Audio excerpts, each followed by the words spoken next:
Welcome to Make and Decorate, a podcast for makers who love to sew, quilt, and decorate.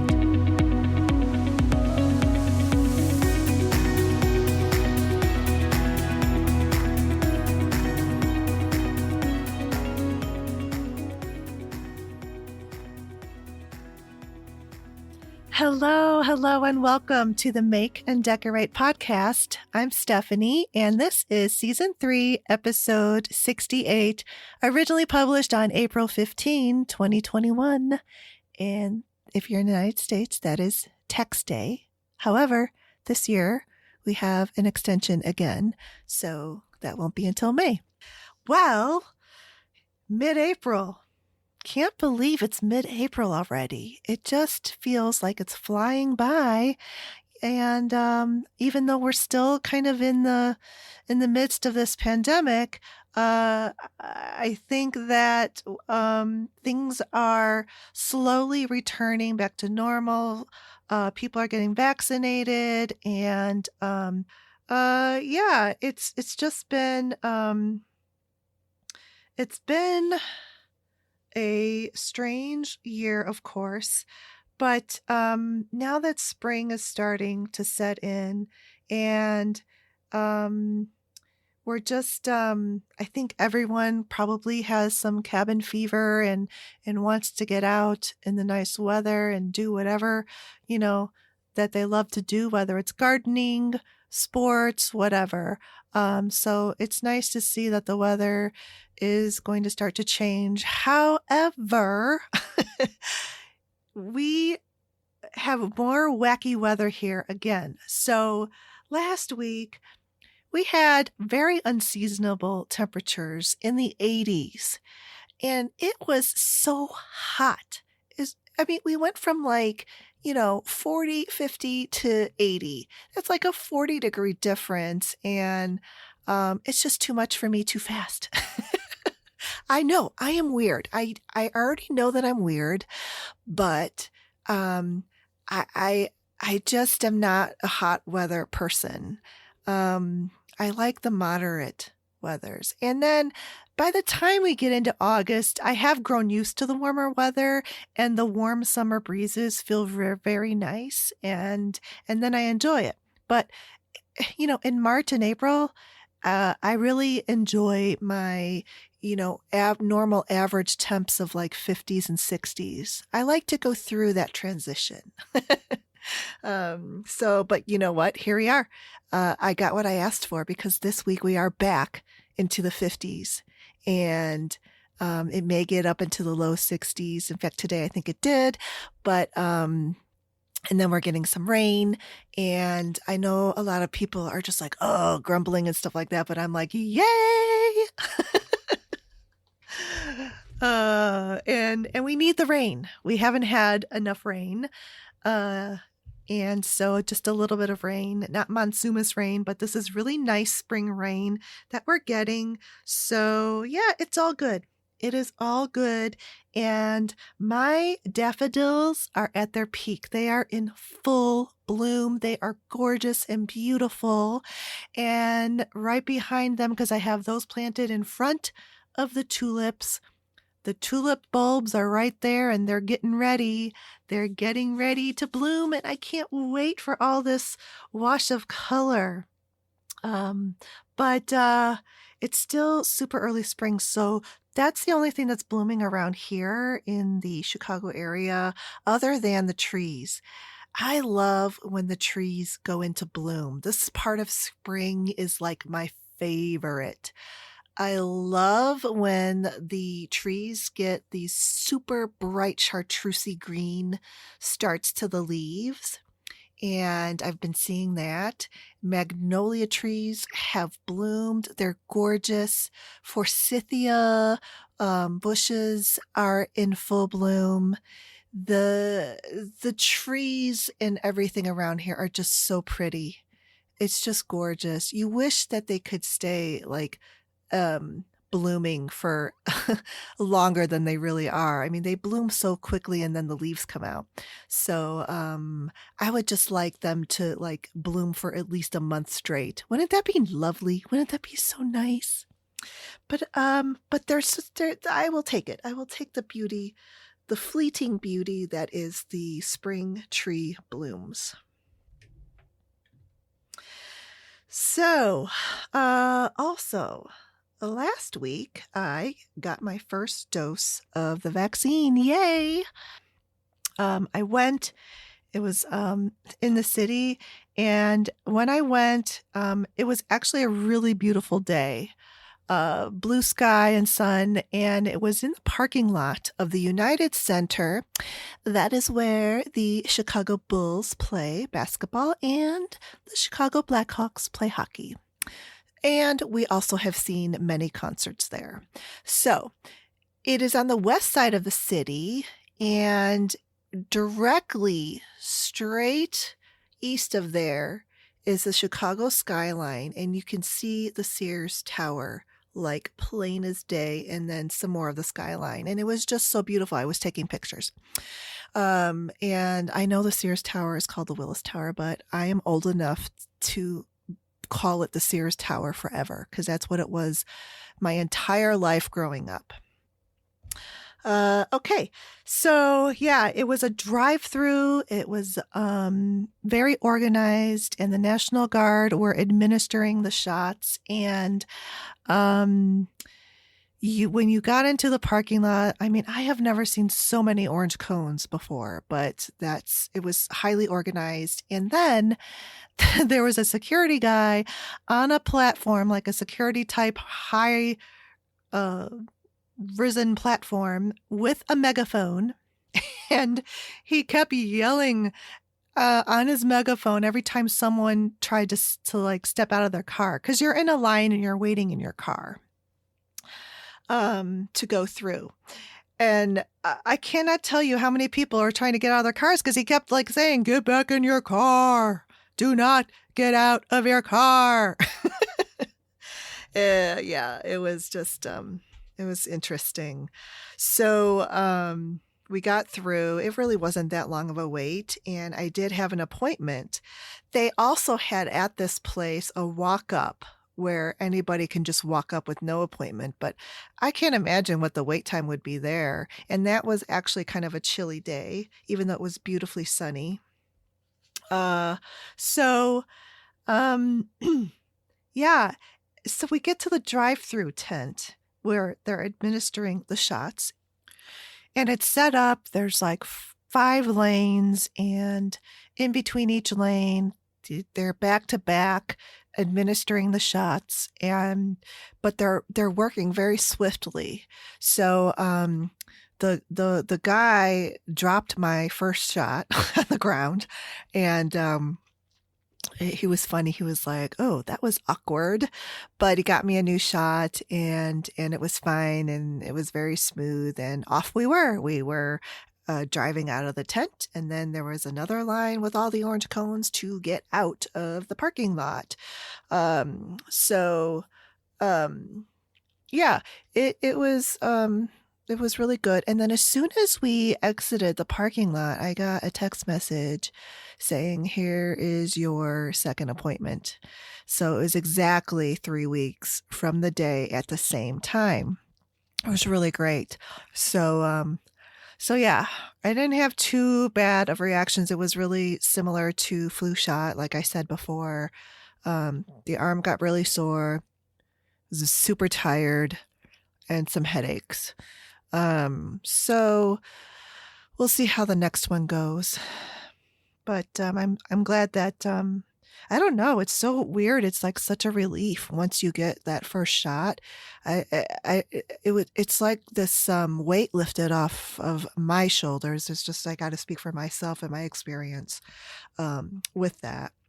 So I am looking forward to the second one, although I'm not looking forward to the reactions, because my doctor told me that the second shot of this Pfizer one that I got tends to hit harder on the second shot. So I was like, "Oh, thanks a lot. Thanks for telling me that. That I have to look forward to." So, oh well. All right, let's move off of that topic. what I am making. So I'm making a lot of dishcloths. I have made what, like about 5 dishcloths in the last week or so, because of my mom had requested some more dishcloths, and she wants some for her birthday coming up in May. And I talked about this scrubby yarn, and it's really pretty. These skeins of or balls of yarn that come in sort of like a variegated mix. And as you make this dishcloth, the one that I'm making is very basic. It's like one of those super old patterns that's been around forever, and it's kind of like non-copyrighted and stuff. Just like, quilt block patterns like the log cabin. Um, so you start at the bottom and you only cast on 4 stitches, and you end up going up, making the dishcloth from one corner to the next on the bias. So this variegated yarn worked so pretty, and it's not only variegated, but after so many yards, then it switches to a different textured yarn and a different color. So I have a variegated of the scrubby, turns into a solid regular cotton yarn, and then goes back to the scrubby. Then it goes to a variegated cotton yarn, back to a solid scrubby, back to a solid cotton yarn, and then that repeats to the very beginning. So it's a very nice repeat of different colors of yarns and different variations of the variegated yarns. And because you're doing this on the bias, it ends up making these really cool diagonal stripes on the dishcloth. It's really cool. But the only thing is, the scrubby part of the yarn for me was quite difficult to work with, because it's so like scraggly textured that it's hard to make sure that you have the right part of the yarn that you're pulling through, because there's so many little tiny yarns sticking up from the scrubby part.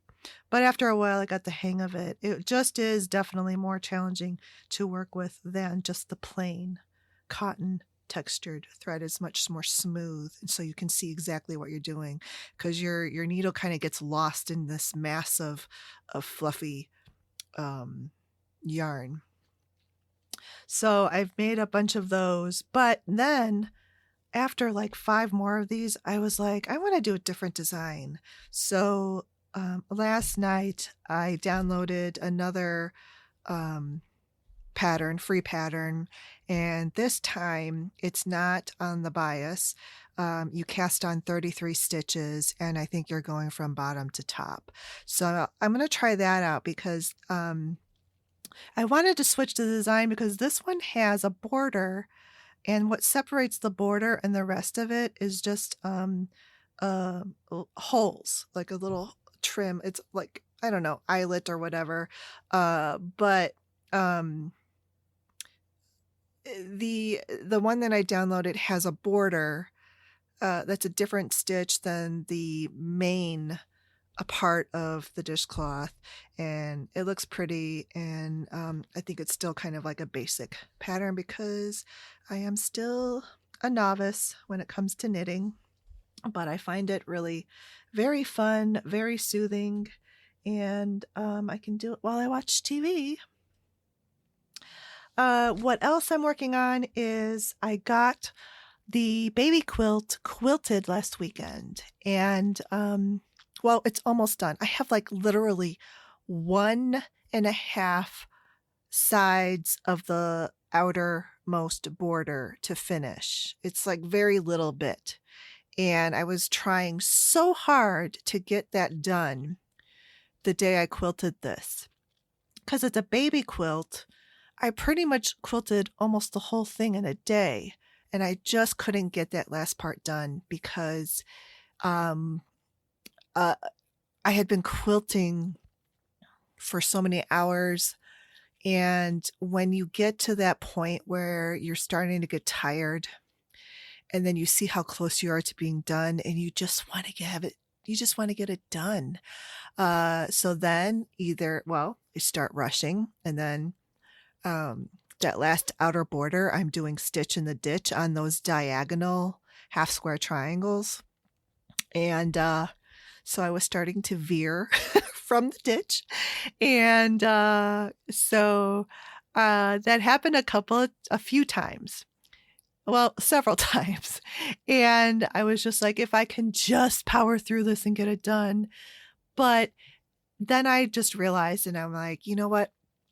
I have to stop, because it's not looking as it should. So I stopped, and so I will have to finish that, and then it'll be all quilted, and I can cut it and bind it. And I'm really happy with what quilting I've done so far. It's all free motion. And when I did I did a practiced piece, and I made a little mini quilt out of it. I posted that on my Instagram if you want to take a look at the mini version of this quilt. And on that one, for the borders, I used a walking foot. But then I switched to the free motion foot to do the rest of it. So then when I was ready to start the real deal quilt, I thought, do I really want to switch back to the walking foot right now? I've got the free motion on here. I've got the Supreme slider on the bed of the machine. And so I'm like, well, let me try stitching, because the walking foot part would be the part around, the straight parts around the borders. And the inside of the main panel, the borders are printed. So I tried it. I just left the free motion foot on, and I was on the one side of the border. The inner border is gray. And to my surprise, it worked. I did really well. So I continued, and didn't have to change the foot. So I did really fun designs in the borders. And then I did a variegated thread of pastel colors, very cute for a baby quilt. They change from colors of pink to yellow to blue to like a turquoisey green, or a mint green. And that I did inside of the bunny in a meander stitch. There's the whole white background around the bunny.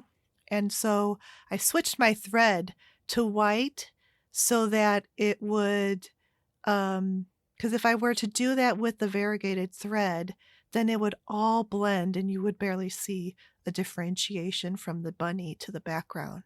So I'm glad I did that, because when I did the white and I did the background in loop-de-loops, really cute. It worked perfectly. It did exactly what I wanted it to do. So I will post pictures of, I'll see how far I can get this weekend. I'll post pictures of the progress and when it gets finished. That was a really fun quilt to make, though, with all the different types of decorative embellishments I did on that little baby quilt.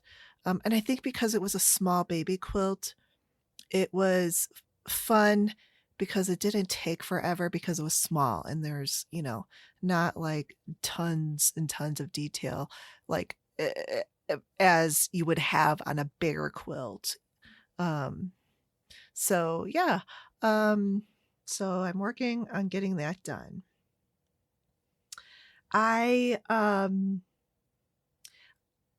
So last episode, I gave a recommendation to a YouTube channel to Emma Jones, and she specializes in English paper piecing. And she uses these pre-cut forms inside of her English paper piecing that you don't have to remove. They stay in, they're washable, and they sort of give us support and stabilization to the English paper piecing designs. And uh, I was very intrigued by this, and I needed to find those and try them out. And it is made by a UK company called Ashmead Designs, and they're pre-cut forms.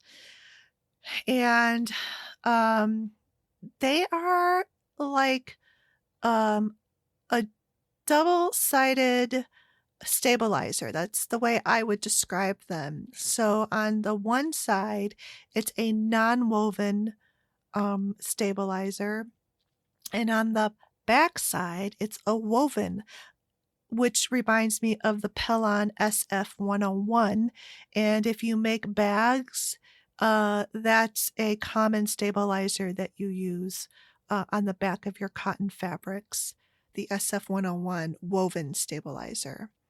The non-woven part reminds me of the non-woven stabilizer that you use for, I mean, it's versatile. Use it for almost anything. Clothing, you can use it in bags and so forth.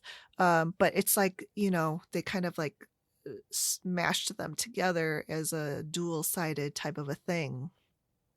They're very flexible, very soft, lightweight, and you use them just like you would use paper inserts. So I used the glue and glued on the fabric onto them, and I stitched them together, and I like the way it turns out. It really does kind of give it that crisp stabilization to the English paper piecing. I made a flower with a hexie in the center, and I got the petal shapes, which they're the bottom half of the petal shape is a hexie shape, and then the top half is a curve. So it's really pretty. And I got tiny, tiny ones. These are 1/2 inch. And then I also got a couple of designs that are 3/8 of an inch. Yeah. I have never stitched English paper piecing smaller than 3/4 of an inch. So I did make a flower from the 1/2 inch size, and that was fine. It didn't seem too small for me. So, but it's so cute. And these are perfect to applique onto little projects like what Emma Jones makes, little zipper pouches and decorative boxes and scissors cases. And they can also be appliqued to clothing. So I do really like these hexie forms or pre-cut forms. So and I looked for like United States dealers or reps for this product, and I didn't really find any. They probably are out there. I just didn't find it yet. But I ordered directly from the company in the UK, and it was perfect.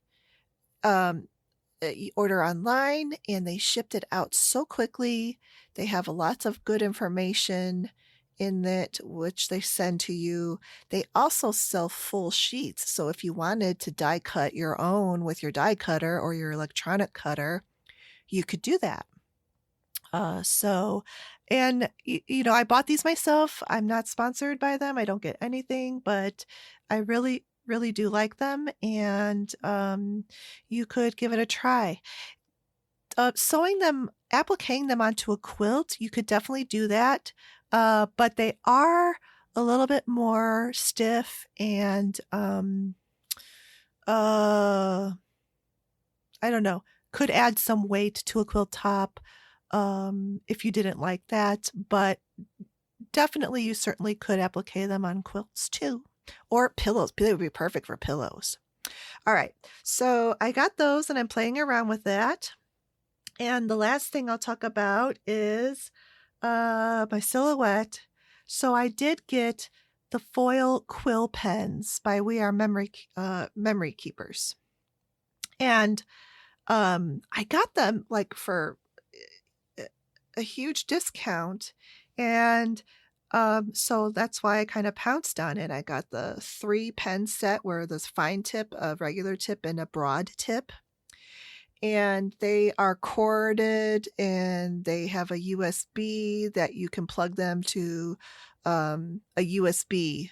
Uh, there's USB outlets built into almost everything now. I have a couple of surge protector things, or those six plug. Well, on the bottom of them, there's like two to three USB. There's USB outlets put into actual plug wall outlets now. So that's what they are powered by. They actually even sell like a little, if you have those little battery packs that you can charge your phone on the go, they can plug into those too. So I just got them. I haven't used them yet, but I also ordered a rose gold foil and I got the metallic cutting mat. So the foil will stick to the magnetic. Did I say metallic? Magnetic cutting mat. And so I'll see how it goes. But after I got this, I realized, because there was an episode of, I mentioned that last week or the last episode as well, but it's by scrapbook.com. It's the podcast. I think it's called Life Handmade. Yeah. So they talked about now they have made a cordless version of these pens. So I looked to see what it looked like online, and everywhere you see is they are clearancing these existing corded foil pens. So I got them at a good time, like for a really good price. And so if you are thinking about this at all, this is a good time to get these before they discontinue. I don't know if they're discontinuing them, but why are all of these places putting them on clearance? So I looked at the new ones, and you have to have 2 AAA batteries to operate them.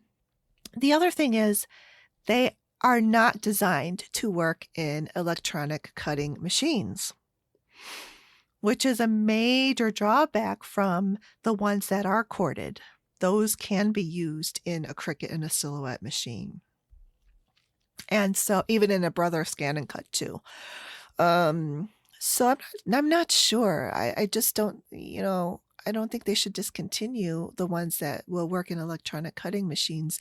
And I like the versatility of the ones I got, because you can also use them as a pen and trace over stamped designs. You can use it as a pen because they're corded, because they heat up, and then you draw them on top of the foil, which is on top of a cardstock, and they create beautiful foil designs onto your card.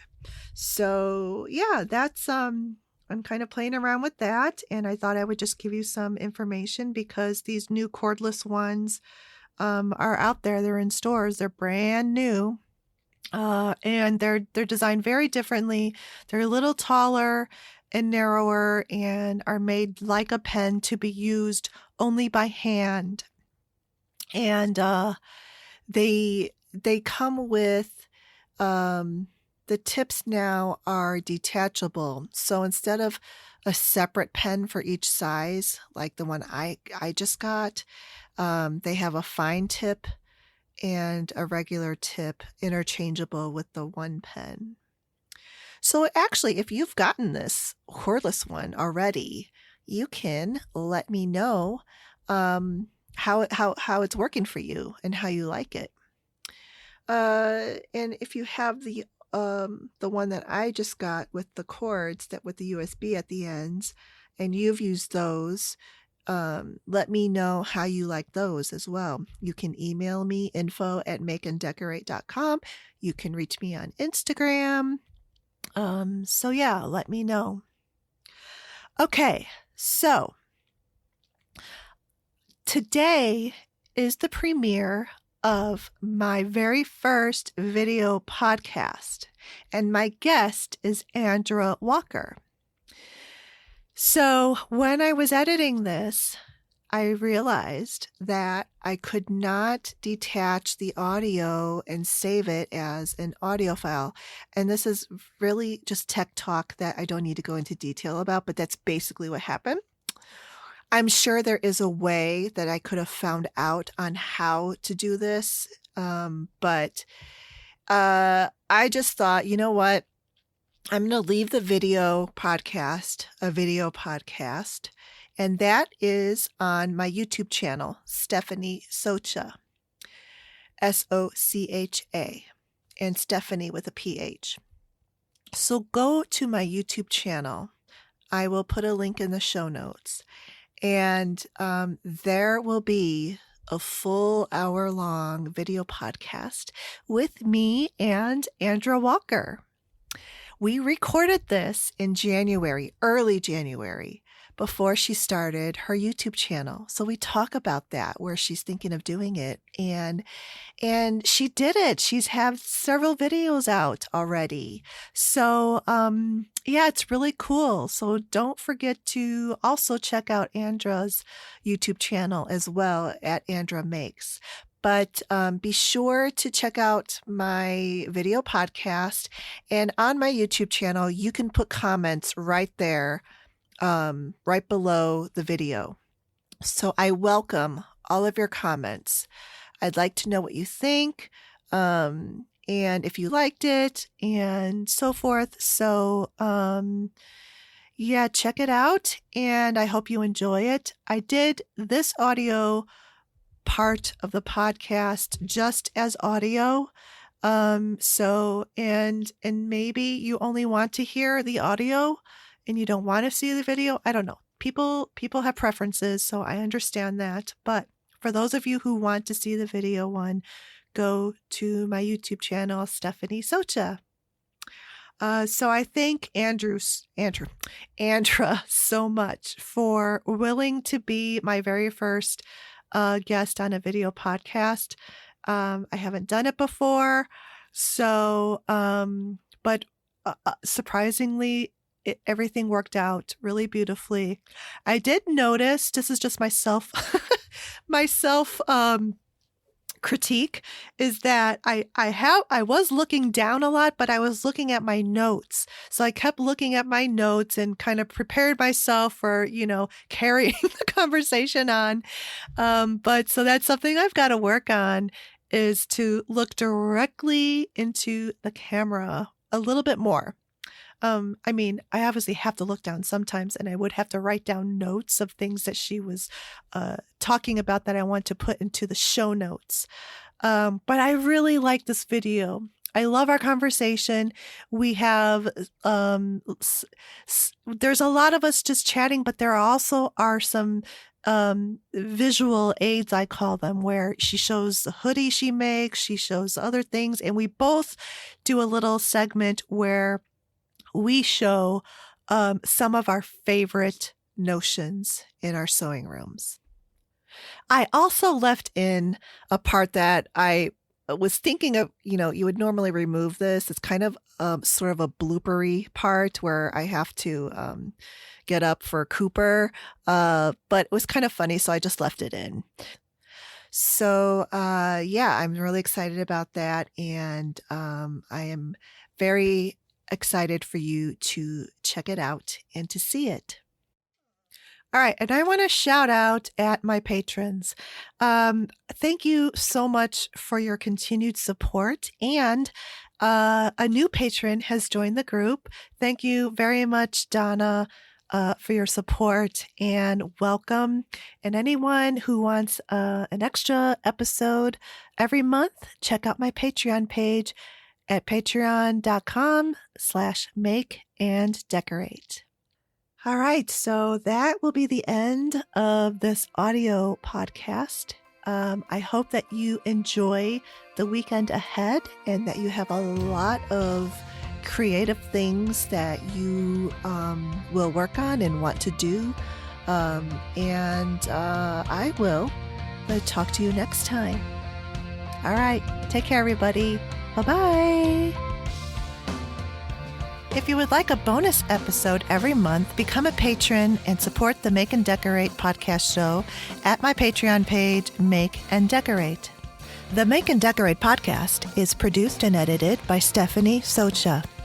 For photos, links, and more from this episode, visit my podcast page at makeanddecorate.com.